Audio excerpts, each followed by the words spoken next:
యేసు రక్తమే జయం పరిచర్య ప్రైజ్ ద లార్డ్. అక్టోబర్ 27వ తేదీ 2025. ఈరోజు దేవుని వాక్యము. ఆయన నా మంచితనమంతయు నీ ఎదుట కనపరిచెదను, యెహోవాను నామమును నీ ఎదుట ప్రకటించెదను. నేను కనికరించు వాణ్ణి కనికరించెదను, ఎవనియందు కనికరపడదనో వానియందు కనికరపడదనెను. నిర్గమకాండము 33వ అధ్యాయం 19వ వాక్యము.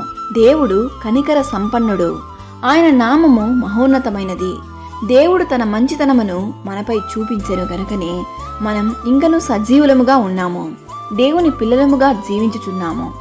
ఇశ్రాయేలీయులు దేవుని యందు విశ్వాసం ఉంచినప్పటికీ పలు సందర్భాలలో దేవుని వాక్యముపై తిరగబడిరి, దేవుని సేవకులపై తిరగబడిరి మరియు దేవునిపై ఆయా సందర్భాలలో సనుగుతూ గొనుగుతూ దేవునికి కోపము తెప్పించిరి.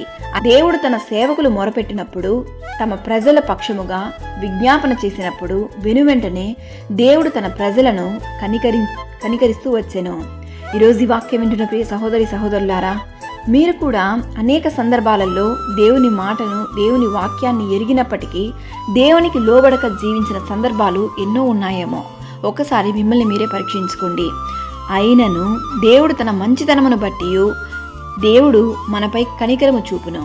సకల ఘనత మహిమ ప్రభావములు యేసయ్యకు మాత్రమే కలుగును గాక. ఆమేన్. God bless you.